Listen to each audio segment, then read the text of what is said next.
Growing up, I was a fairly normal Canadian kid. My day consisted of me going to school, playing hockey, and then going home to play video games. I was a talented hockey player, I had friends, and I was even able to flirt with girls a little bit. I was happy. In fact, I was so happy that my nickname growing up was Smiley, as you can see. But then that all changed, and it changed when I began to experience rejection in my life. The first time I was rejected by a girl, I was 11 years old, in the 6th grade. It was by a girl named Amanda who I had a crush on. My family lived in a home by a lake in Calgary, Canada, so naturally, being in Canada, the lake would freeze over during the winter, or as we like to call it, 9 months of the year. With Valentine's Day coming up, I decided I was going to ask Amanda to be my Valentine. So I conjured up a plan with her friends to leave her at the other end of the lake so I could skate over like the knight in shining hockey gear I was and ask her that all-important question when you're 11 years old.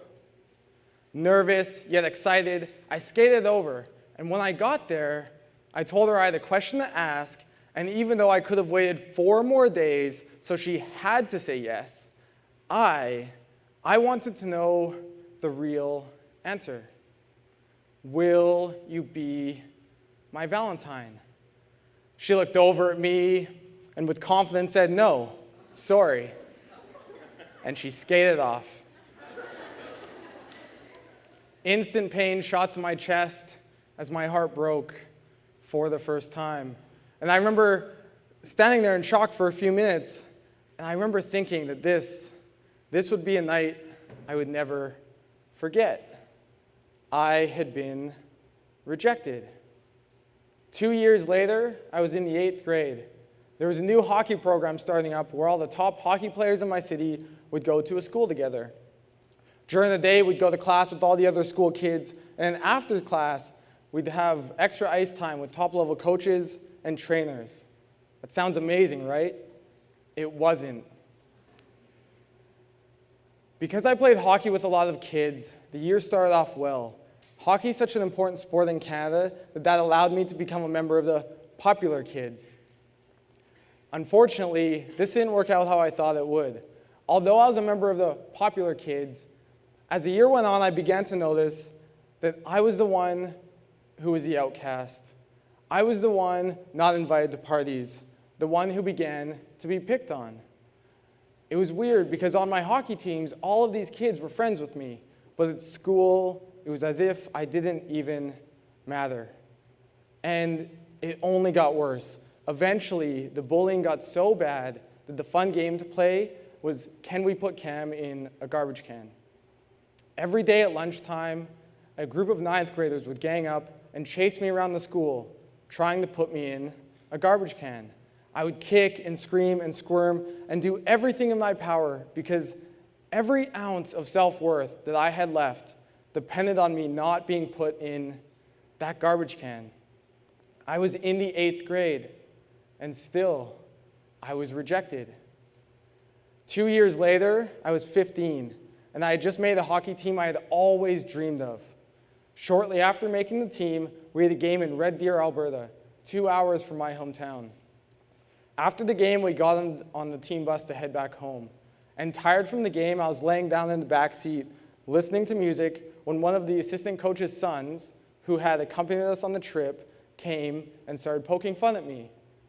Tired from the game and exhausted from years of dealing with this type of stuff, I decided to just ignore him.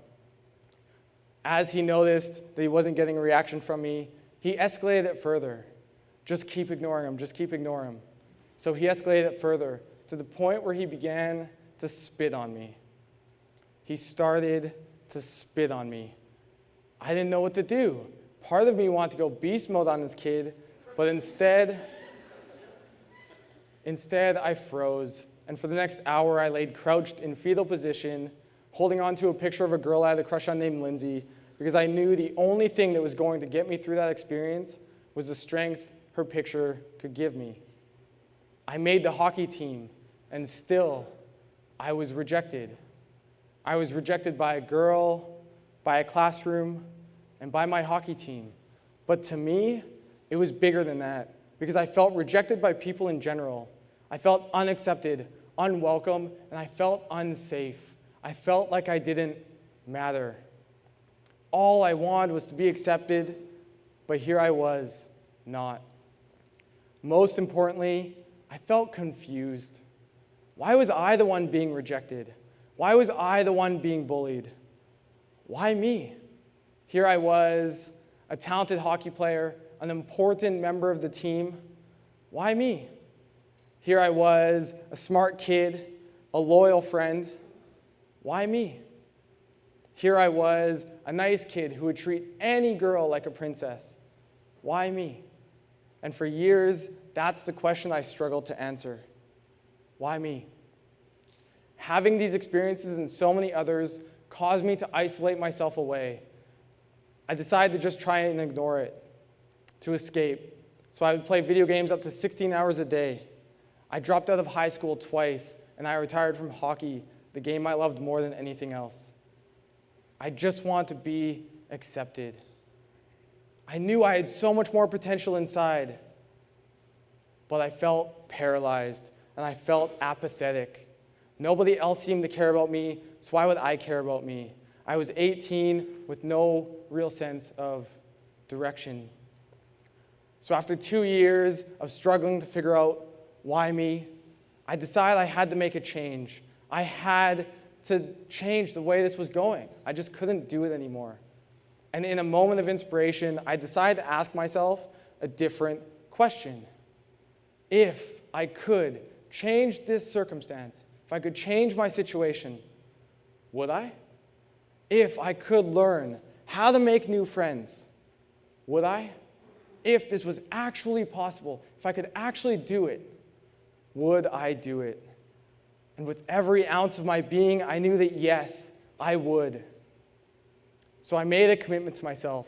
I was going to change the situation. I was going to learn to make new friends. I was going to learn to be happy again, to smile again.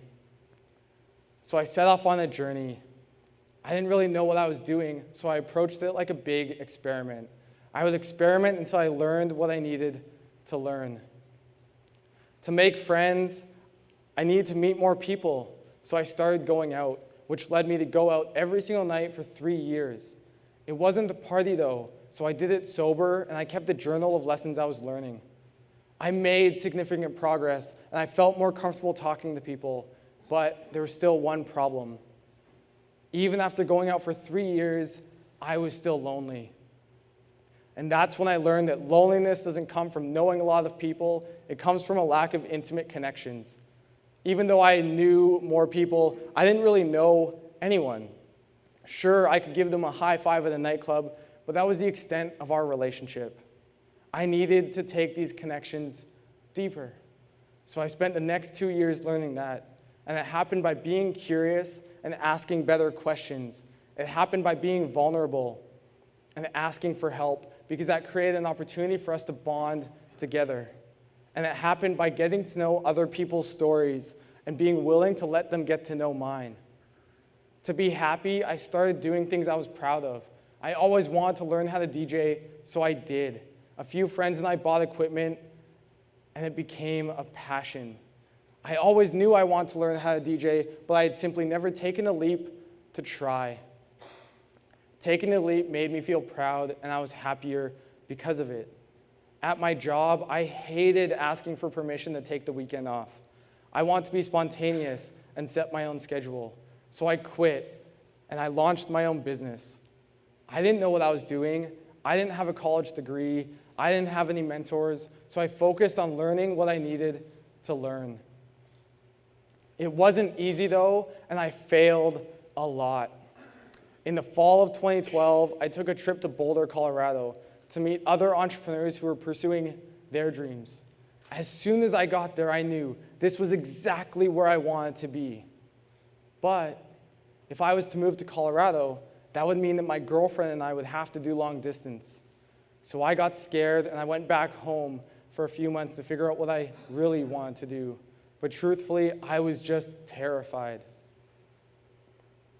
The day after I got home, there was a blizzard. It was cold and I was miserable. So I got on a plane and flew to Costa Rica.